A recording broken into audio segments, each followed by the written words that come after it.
কিন্তু বহু বিবেচনা আৰু সংশোধনীৰ অন্তত ডক্টৰ B.R. আম্বেদকাৰৰ নেতৃত্বত এখন সমিতিয়ে ভাৰতীয় সংবিধানৰ খচৰা দাখিল কৰে, যিখন 1949 চনৰ 26 নৱেম্বৰত গ্ৰহণ কৰা হয় আৰু 1950 চনৰ 26 জানুৱাৰীৰ পৰা আনুষ্ঠানিকভাৱে গৃহীত কৰা হয়। ভাৰতৰ সংবিধান সেয়েহে প্ৰত্যেক বছৰে আজি এই 26 জানুৱাৰী তাৰিখটো গণৰাজ্য দিৱস হিচাপে পালন কৰা হয়।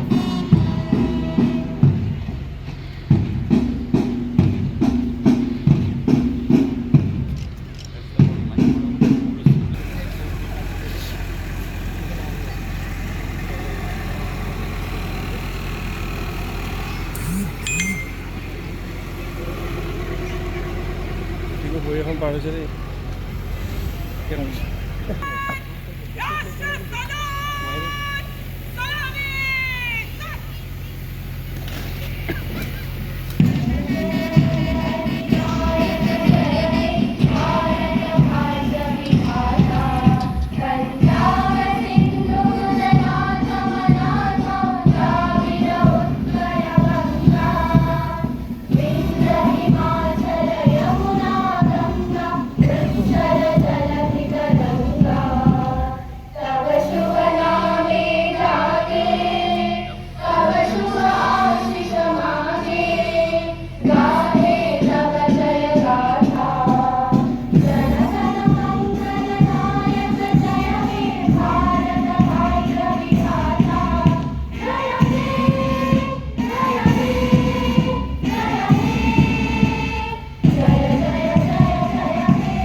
কামাণ্ডাৰ বি খাৱলৰ দলসমূহে আনুষ্ঠানিক অভিবাদন আগবঢ়াইছে। আগবাঢ়িছে Dhemaji police arm guard commander SI Bedanta Bikash Nath.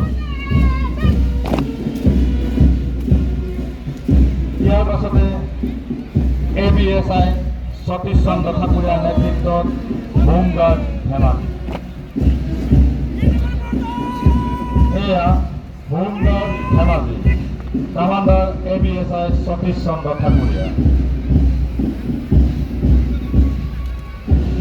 ইয়াৰ পাছতে আনুষ্ঠানিক অভিবাদন হেতু আগবাঢ়িছে NCC বয়জ ধেমাজি মহাবিদ্যালয় কামাণ্ডাৰ আণ্ডাৰ অফিচাৰ সেৱক সোণোৱাল।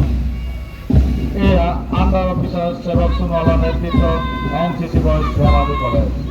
ইয়াৰ পাছতে NCC girls Dhemaji girls college commander আপুনি মই ভালকৈ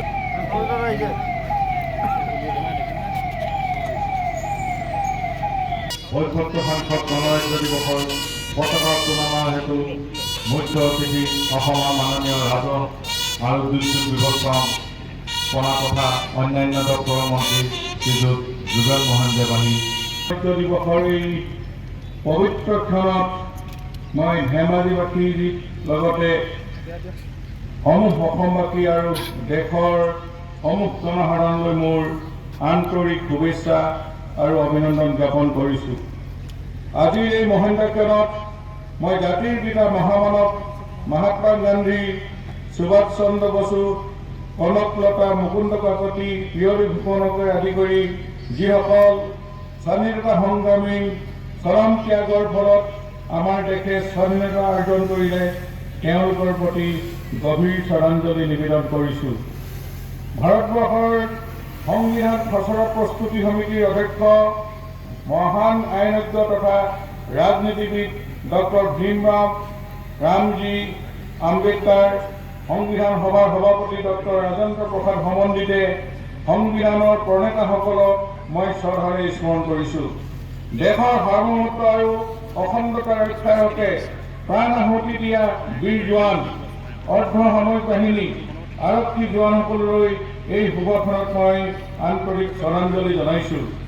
ইয়াৰ লগতে সীমান্তত অতন্দ্ৰ প্ৰহৰীৰ ভূমিকা পালন কৰি দেশৰ সুৰক্ষা আৰু সাৰ্বভৌমত্ব ৰক্ষাৰ কামত নিয়োজিত হৈ থকা জোৱানসকলকো মই আজি এই পবিত্ৰ মুহূৰ্তত শুভেচ্ছা জ্ঞাপন কৰিছোঁ।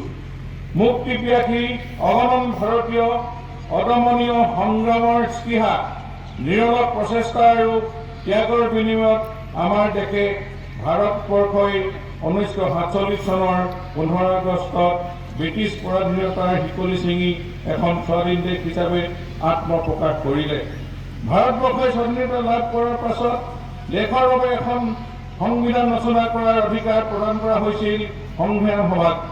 সংবিধানৰ খচৰা প্ৰস্তুতিৰ বাবে 1947 চনৰ 29 আগষ্টত ডক্টৰ আম্বেদকাৰৰ সভাপতি ৰূপে লৈ 6জনীয়া সদস্যৰ এখন খচৰা সমিতি গঠন কৰা হৈছিল।